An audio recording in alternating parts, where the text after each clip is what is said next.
Valery Zorkin is the head of Russia's constitutional court, which means he's the top judicial leader in the country. So he's equivalent to the Chief Justice of the U.S. Supreme Court.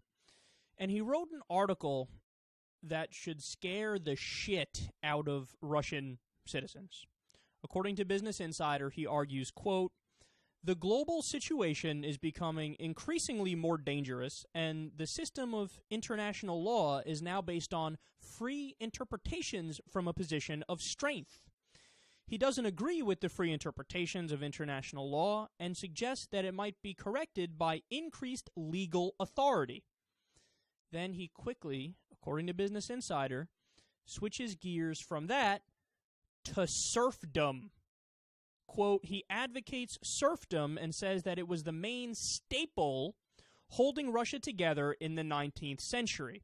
He subsequently justifies his argument by saying that serfdom is beneficial for the serfs. How convenient that is. Quote, this is his words. Even with all of its shortcomings, serfdom was exactly the main staple holding the inner unity of the nation. It was no accident that the peasants, according to historians, told their former masters after the reforms, "We were yours and you ours." Isn't it fascinating that a guy who has this tremendous position of authority and power in Russia, being the head of their judicial system in essence, that he wants other people to lower themselves and become serfs? You know, I think that if he was in their position, maybe he wouldn't advocate for that. Maybe he would be more strongly in favor of individual rights or a system of democracy or something along those lines.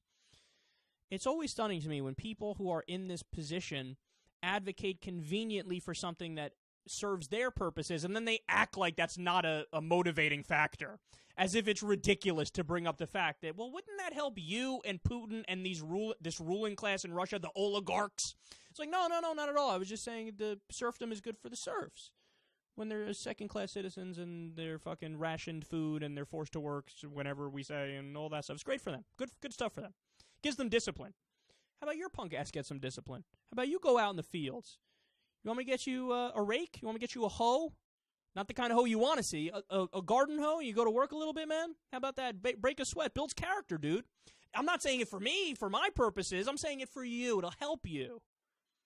No, it's so ridiculous. See, this is the thing. I get angry when I read articles like this because I naively think, I guess I'm more optimistic than some believe, that some ideologies, they're dead, or they're dying off, or they have to die off, because they're just so fucking stupid and they make no sense. One of those being serfdom. Another one being the caste system, but that still exists in some places. Others being, I don't know, fascist dictatorships, Nazism. Did you know in Italy there's a whole new movement, this adoration and this love now, and of course a minority of the population, but it exists, that they're now fetishizing and looking through rose-colored glasses at what Mussolini used to be. Oh, yes, bring back fascism. Bring back the guy who we killed and hung in the middle of the fucking street because he did such a fantastic job. And you know what their argument is? I'm not kidding about this. They say he made the trains run on time.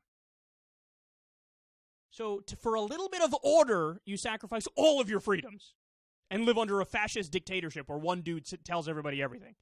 Okay? Insanity, but there are some people who believe in it. The Golden Dawn Party in Greece, they believe in neo-Nazism to this day. I mean, their flag has what looks like a swastika, neo-Nazi, or Nazi symbol. Whatever happened to just some ideologies dying off because they suck, because there's no evidence they work, and they blow donkey cock? Why is communism not totally dead? Okay, it didn't work, people. I'm sorry. From each according to his ability, to each according to his need is idealistic and moronic. Okay, it didn't work. Communism should be dead. Fascist dictatorships should be dead. Serfdom should be dead. The caste system should be dead. Monarchy should be dead. Look, I get it. In Britain and other places, it's just symbolic. The Queen doesn't do shit, okay? But I'm talking about legit kingdoms and legit monarchies where they're like a dictator. They rule everything. That should be dead. I mean, we're not over this yet. Oligarchies. The United States of America is a fucking oligarchy. I don't care what anybody tells you. Or my old saying that people like to bring up to me now. We are an oligarchy. We are a kleptocracy. We are a plutocracy. All those mean, they're political science terms that mean basically the same thing. Government of, by, and for the rich, of, by, and for the ruling class. That's what we are. How are we not over this? You know, so many ideologies exist that should be dead, gone, buried, spit on, burnt, fucking fried, anything. Just go away. But no, they still exist. Because people are morons, and because the systems have not caught up to the rational people, to the intellectuals, and we're doomed to repeat history over and over, and people are going to die, and situations are going to suck, and all the while, you know, we have to sit here and read comments from the head of the Russian judicial system. Oh, I love serfdom. Serfdom is fantastic. You know what else you should love? Reading. History, getting a higher IQ, giving a fuck about rationality. But I know you're not going to do that.